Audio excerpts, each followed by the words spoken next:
Women's World Champion, and it's Naomi. I didn't see anyone predicting this, and I'm so happy it happened. What a moment as Naomi cashed in. The main event tonight was Io versus Rhea, totally deserving of the main event spot. What a match this actually was. Genuinely incredible. Rhea had the match won, but the referee was down. We saw Io Sky do that crazy crossbody spot in the audience, but it would be Naomi coming out in the closing moments, cashing in the briefcase. Naomi pins Io. Naomi is the Women's World Champion. What does this mean, though? Because Jade is the number one contender with the Queen of the Ring, right, for SummerSlam. But I think she has to face Tiffany now, doesn't she? Or can we find a way for Jade to face Naomi again at SummerSlam? Could that be where we're going? Honestly, a massive shocker. Didn't expect this at all. And honestly, just such a good moment on such a great premium live event. This is things you might have missed from WWE Evolution. Make sure you hit the like button. And if you are new to the channel, hit the subscribe button too. What a triple threat to start the show. I know a lot of people wanted this match to be the main event tonight, but genuinely, it set the stage for Evolution perfectly. Lyra, Becky, Bayley. Brilliant match. All three women brought their A game, no doubt about it. Lyra Valkyria hanging in there with some horsewomen. Of course, innovation galore in this match. Becky Lynch would pick up the win. A very unique pinfall, like a rolling backslide to pin Bayley. Becky retains the Women's Intercontinental Championship. Crowd was super loud, multiple chants of "This is awesome," obviously. This was just such a good match. Gotta say though, the Becky Hogan sign as Becky was celebrating the title win. Oh no. I get it. Becky's like the top woman in the division. People think, oh, you know, she's backstage politicking. Becky's addressed this before. I don't know why people are still using Becky Hogan. At the start of the night, we found out Stephanie McMahon was not only here tonight, but she was officially the co-host for Evolution, which is always fun. Great to hear like Stephanie's takes on the women's division. She mentioned like NXT and stuff also, so that's pretty fun. Jacy Jayne would defend the NXT women's title tonight against Jordynne Grace. Great to see NXT get this platform. Blake Monroe would join Jordynne Grace at ringside, obviously because of Fatal Influence and the numbers game against Jordan. A lot of people asking, who is the referee? Obviously, people maybe never seen her before. Her name is Victoria DeRico, and she does do refereeing for NXT, so maybe you want to watch on Tuesday nights, just saying. At first, we thought it was an accident when Blake Monroe hit Jordan with a title.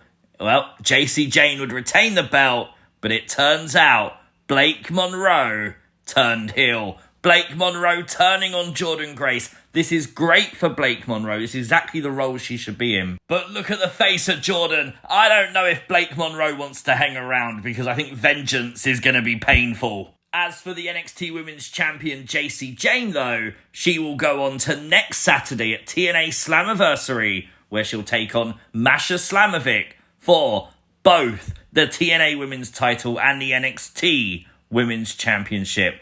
That's going to be interesting.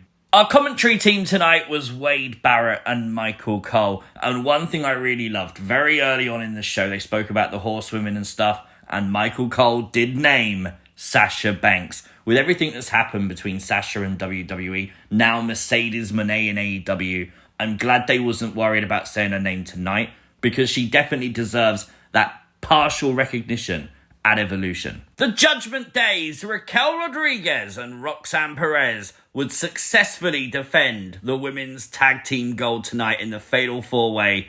An absolute banger of a match. I now desperately want to see a feud between Alexa and Zaria. Major talking point, Zaria would spear Sol Ruca by mistake, Charlotte putting Alexa out of dodge. This isn't the first time in recent times, though, that we've seen Zaria accidentally spear Sol Ruca.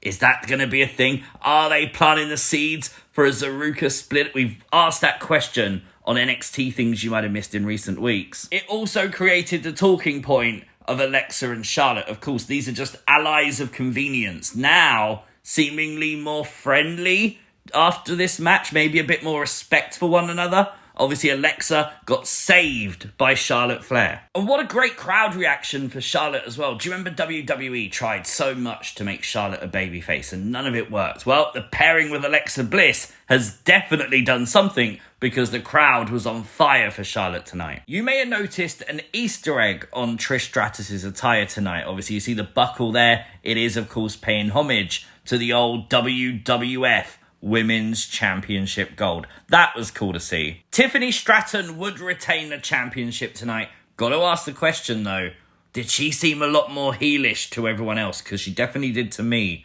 I mean, it might make sense because now we know it'll be Tiffany versus Jade Cargill at SummerSlam. After the match, of course, the crowd gave Trish a standing ovation. Thank you, Trish chants. Michael Cole said it on commentary. Every time Trish competes in the ring now, we never know if it's the last time. I hope not, because she was amazing tonight, to be fair. The crowd were chanting, "You still got it," deservedly. Whoever's idea it was to put Bianca Belair in the refereeing role tonight for Naomi versus Jade, perfect decision. This match was wild. We saw Jade Cargill thrown around TV cameras. We saw an explosion from the monitor underneath the announce table. That was actually quite fun. Don't think we've ever seen that before. But it would be a thunderous Jaded by Jade Cargill through the table to win the match. And yes, Bianca Belair counted the 3 and raised the hand of Jade. Now, it did feel like there was a little bit more to come here, but I wonder if that's going to be in the future because Naomi can't be happy that Bianca counted the 3 count for. As always with these shows, lots of names at ringside tonight, including Jazz, Melina, great to see her,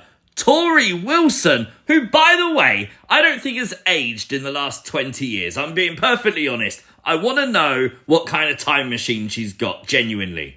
We saw Ivory, Alundra Blaze, and Jacqueline, as well as NXT GM Ava, Maurice, Molly Holly, and one of my personal favourites, Leilani Kai. Genuinely, every time we see Kai at one of these events, you can just see how much it means to her to get that pop.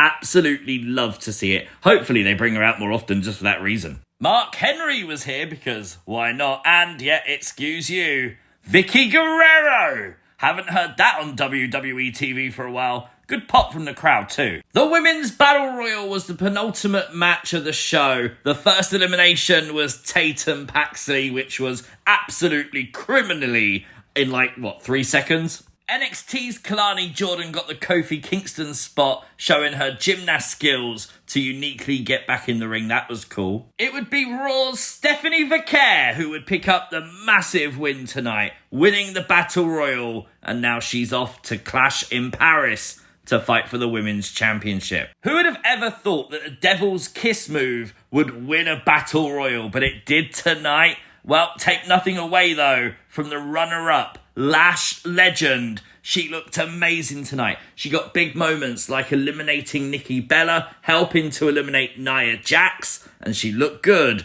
So hopefully that's a sign of main roster potential for Lash Legend. After the match, talking to Stephanie McMahon, a really heartfelt promo by Stephanie Vaquer as she thanked every woman that's come before her because now they're able to make history. And she said that she's going to continue to work hard because we will remember her name. Which we found out is more than what Michael Cole can do when it comes to Candice LeRaes, as he called her Candice Michelle, and then literally as Stephanie was celebrating her win, would ask Wade Barrett for his help later because he thinks Candice LeRaes is going to kill him. And the best part, apparently, it's not even the first time he's done it either. Brilliant. No big surprises tonight, but it didn't take away anything from this show.